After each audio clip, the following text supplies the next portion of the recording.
Hey guys, so this is going to be the first video I make. It's going to focus primarily on OCD, as is this series. I'm going to touch upon other disorders probably, but I'm really going to try to focus on OCD. I'm also not going to try to really define it or diagnose it. I'm not a psychologist or a psychiatrist by any means, and if you think that you are suffering from a mental illness, you should go get help from a registered psychologist and or psychiatrist in your town. Um, there's lots of options out there, even if you can't afford it or don't have insurance. There's many practitioners that work on a sliding scale.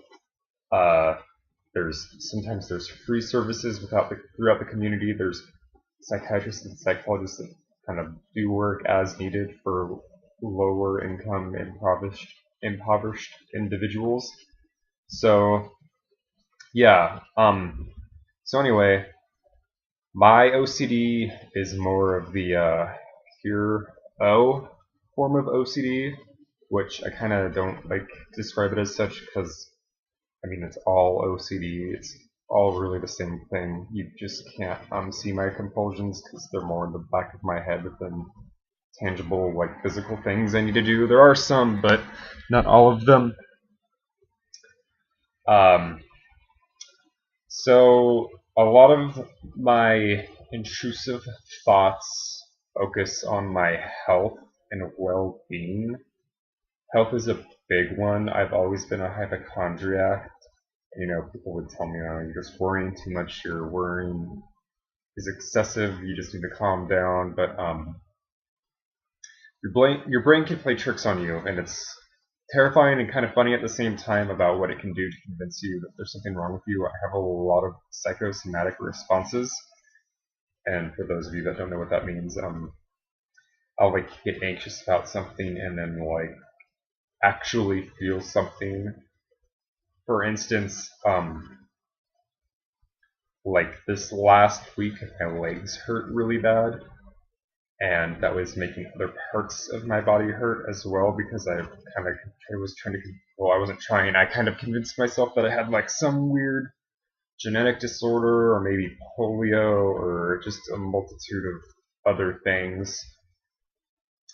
And I have very disturbing thoughts as well. Like for instance, going back to the leg pain thing, um, I was having these thoughts of stepping off of a curb or sidewalk onto the street and coming down with such force and my legs being so weak that they would shatter into a million pieces. It was very grotesque, lots of blood, of course, my flesh and bones and everything shattered across the street. And this is also a reoccurring theme with my intrusive thoughts is I'm always worried about how embarrassing it would be. Like, not so much that, it would suck, it would be awful if I shattered my legs, but it's more concerning that what if so and so sees me? What if all these people see me? What if I end up on the news? What if everyone sees me? That would be extremely embarrassing. Oftentimes, when I'm worried about, like, am I dying? Am I actively about to die? It's not the fear of death that scares me the most. It's like the embarrassment. I often have thoughts and fears of dropping dead at work, dying on the toilet at work, just things like that. And my mind always circles back to how embarrassing would that be if I died on the toilet at work and it was on a weekend and no one found me until Monday and then someone went to go use the bathroom, like my manager, and I was decaying dead on the toilet. Just things like that. Images like that are just constantly in the back of my mind all day, every day. They never really go away. I'm currently taking Zoloft for it. I've been, I titrated up. I've been on it for about 3 or 4 months now, I think. I'm at 150 milligrams right now. So some of the thoughts are subsiding, but it's like not gone or cured or disappeared or anything. It's still very much there. Still very much have thoughts throughout the day. So what else? Um, Sorry, I lost my train of thought. But yeah, you may notice that I'm smiling a lot too and kind of laughing. It's not because I'm sadistic, I swear. It's mostly because the thoughts, like looking back on them, especially the Blake one, it's just so like humorous in a sense where I can't honestly believe that I like honestly believe that that was gonna happen, like with the pain in my legs, that I was gonna step off the curb and my legs were gonna shatter. Like I felt like it was going to be a real reality thing. It was going to be my future. And looking back on it, it's very humorous. Honestly, it's pretty funny because of how stupid it honestly is. Um, with my thoughts too, because of them, I also avoid a lot. I guess I'm diagnosed avoidant personality disorder, but I don't try to focus on things like that. My psychologist is trying to get me to not focus on the diagnosis and more on treatment. So I've been trying to not really think about the diagnosis and like focus a bunch of energy and time into it. But because of my OCD, I will often avoid doing things.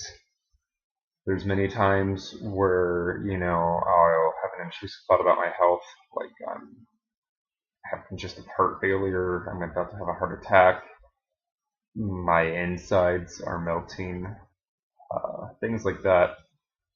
And because of it, I will decide like not really to do anything. I'll just kind of sit at home and browse YouTube or browse the internet, but it's nothing very engaging. It's always just kind of something to try to like drive my focus away, focus on this instead. And I mean, it kind of helps, but the thoughts are always in the back of my mind. Like I said earlier, they never truly go away. And I was also experiencing a lot of disassociative feelings not too long ago. They come and go. It's not as bad anymore. Um, I talked to my psychiatrist about it a little bit. He said it's kind of happens pretty often with poor people with OCD. I I came to the conclusion that I had depersonalization and or derealization, and I told my psychiatrist and my psychologist. And, I mean, they didn't try to like focus my treatment on it. To be quite honest, they both said that it's a very good possibility that I am suffering from that, but you need to focus on the anxiety and the OCD, not that, to kind of help it.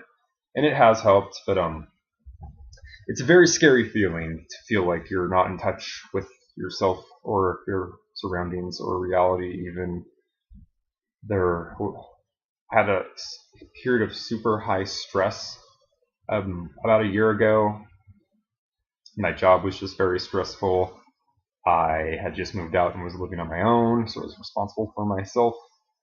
I got like ghosted by this girl I was kind of into, and I mean, it doesn't really matter now, but it was just a lot of stress all at once, and I was having constant panic attacks, and I was like convincing myself that just like weird shit. What if I'm a brain in a jar? Or what if reality isn't real? What if reality comes crashing down? Things like that.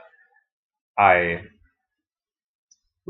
I had no coping skills. I would just kind of call people and vent when they happened and just try to stay on the phone with them as long as possible to talk about it because it helped, but it wasn't any real coping skill. And I was always worried that reality as I came to know it was going to cease to exist or change in some scary way, or everything I perceived was wrong.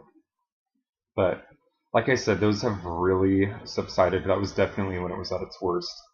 Um, it was honestly terrifying. And then to top it all off, I was having like terrible, terrible hypochondriac thoughts. I mean, I was running to the urgent care like once a week over anything really.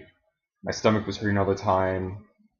I mean, it's honestly a little embarrassing, but I might as well just say it. I went to a GI doctor and got a colonoscopy and an endoscopy because I was worried that I might have stomach cancer or prostate cancer. Of course, they didn't find anything and said I was completely fine. But when your mind starts tricking you or is in such a high defensive state that you're everything is at 110%, you're aware of every single function of your body, it's really hard not to get lost into it and kind of get sucked into it.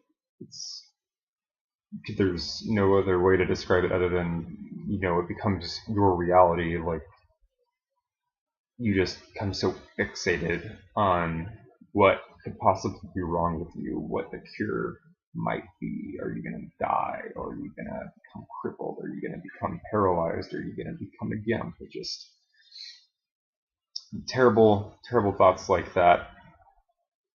And I don't know, I never really thought of it as OCD because I'm not trying to blame the media. I don't honestly blame anyone. But your more cliche type of OCDs, someone who washes their hands 10 times because they touch something and they're going to get sick. If they don't wash their hands 10 times, it has to be really clean. Or, oh, I didn't know if I locked the door, let me check 10 times. And I'm not trying to, dissuade people or tell them, that's not real OCD or anything like that, because that very well could be real OCD. That could be a lot of things, but you don't often see the type of OCD I feel like that I suffer from and many others suffer from, where it's not, oh, I have to tap this 5 times or do that this many times. It's more, you get the intrusive thought and it makes you question yourself or your reality or your being or anything, and then you have more mental rumination kind of compulsions that you go through and kind of fester with, as opposed to touching a door 10 times to feel safe or better or anything like that. So yeah, I just want to let people know that you're not alone. You have pure quote unquote OCD, and I would honestly tell anybody that feels like it has a huge negative effect on their life to seek treatment, even if you feel like you can't afford it. Just look into things. It helps a lot, honestly. I don't know where I would be without seeing a therapist and a psychiatrist. The therapy especially. Personally, I love therapy. I was diagnosed with anxiety and OCD at a very young age, so I've been in and out of therapy my entire life, and I don't know, it's always just nice, especially when you find a therapist that you really feel connected with, that you don't feel judged, you don't feel persecuted. It's nice to get things off your chest, get a different perspective, and learn actual coping skills and stress management, because that's a huge trigger for my OCD. I don't know about anybody else, but when I am highly stressed out, it takes it tenfold. I mean, everything is on high alert. Everything's wrong with my body. Everything's wrong with my perception. Everything's wrong with this. Everything's wrong with that. I'm a bad person, and then just kind of get terrible, terrible intrusive thoughts like, should I rape this person? Should I kill this person? Should I drive my car off a cliff? I feel like I should. And then, you come to the conclusion that, no, I shouldn't do that. That's a terrible thing. I'm not going to do that. I'm a good person. And it makes you question yourself. It makes you really, really question who you are and what it means to be alive and you. But yeah, we're approaching 15 minutes in length, so I'll probably end it here. So yeah, thank you for watching. Leave a like and subscribe if you enjoyed the content. I'll try to post at least once a day. I look forward to the future of this series. Thank you.